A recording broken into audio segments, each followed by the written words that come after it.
مشاطہ جو کہ اسلام لے آئی تھی اور فرعون کی بیٹی کی باندھی تھی۔ نصیحت آموز واقعہ، ویڈیو کو آخر تک ضرور دیکھیں۔ شب معراج میں بیت المقدس کی طرف جاتے ہوئے حضور اکرم صلی اللہ علیہ وسلم کا گزر مصر کے قریب ایک ایسے مقام پر ہوا کہ وہاں سے نہایت ہی اعلیٰ قسم کی خوشبو آ رہی تھی۔ آپ صلی اللہ علیہ وسلم نے حضرت جبریل علیہ السلام سے دریافت کیا، یہ خوشبو کیسی ہے؟ جبریل علیہ السلام نے فرمایا، یہاں پر فرعون کی بیٹی کی باندھی مشاطہ اور اس کی اولاد کی قبر ہے، جس سے خوشبو آ رہی ہے۔ پھر حضرت جبریل علیہ السلام نے مشاطہ کا پورا قصہ بیان کیا کہ مشاطہ فرعون کی بیٹی کی خادمہ تھی اور خفیہ طور سے اسلام لا چکی تھی۔ ایک مرتبہ مشاطہ فرعون کی بیٹی کو کنگھی کر رہی تھی، اتفاقاً اس کے ہاتھ سے کنگھی گر گئی۔ وہ اٹھانے لگی تو اس کی زبان سے بے ساختہ بسم اللہ نکل گیا۔ اس پر شہزادی نے غضبناک ہو کر کہا، تو نے آج عجیب کلمہ بولا، رب تو میرے باپ فرعون ہی ہے، تو پھر یہ کس کا نام لیا تو نے؟ اس نے جواب دیا، فرعون رب نہیں، بلکہ رب تو وہ اللہ ہے جو مجھے اور تجھے اور خود فرعون کو روزی دیتا ہے۔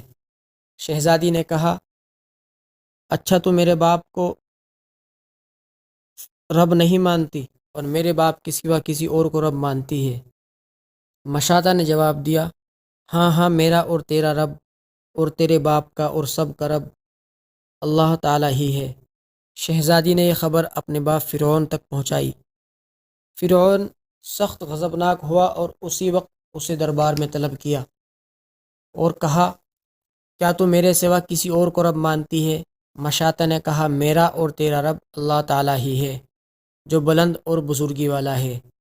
فرعون نے اسی وقت حکم دیا کہ تانبے کی جو گائے بنی ہوئی ہے اس کو خوب گرم کیا جائے، اور جب بالکل آگ جیسی ہو جائے تو ایک ایک کر کے اس کے بچوں کو اس کے اندر ڈالا جائے، اور آخر میں مشاطہ کو بھی اسی کے اندر ڈال دیا جائے۔ چنانچہ تانبے کی گائے کو خوب تپایا گیا۔ جب آگ جیسی ہو گئی، اس کے بعد فرعون نے حکم دیا، مشاطہ کے تمام بچوں کو اس میں ڈالنا شروع کرو۔ مشاطہ نے کہا، بادشاہ ایک درخواست میری بھی منظور کر لے کہ میری اور میرے بچوں کی ہڈیاں ایک ہی جگہ ڈلوا دینا۔ فرعون نے کہا، ٹھیک ہے، تیرے بھی کچھ حقوق ہمارے ذمے ہیں، اس لیے یہ مجھے منظور ہے۔ مشاطہ کے دونوں بچے اس کی آنکھوں کے سامنے اس میں ڈالے گئے اور وہ فوراً جل کر راکھ ہو گئے۔ پھر سب سے چھوٹے بچے کی باری آئی تو ماں کی چھاتی سے لگا ہوا دودھ پی رہا تھا۔ فرعون کے سپاہیوں نے اسے گھسیٹا تو اس نیک بندی کی آنکھوں تلے اندھیرا چھا گیا۔ اللہ تعالیٰ نے اس بچے کو اسی وقت زبان دے دی اور اس نے بآواز بلند کہا، اماں جان افسوس نہ کر، اماں جان ذرا پسو پیش نہ کر، حق پر جان دینا ہی سب سے بڑی نیکی ہے۔ چنانچہ اس بچے کو بھی آگ میں ڈال دیا گیا، اور آخر میں ان کی ماں مشاطہ کو بھی اسی آگ میں جلا کر شہید کر دیا گیا۔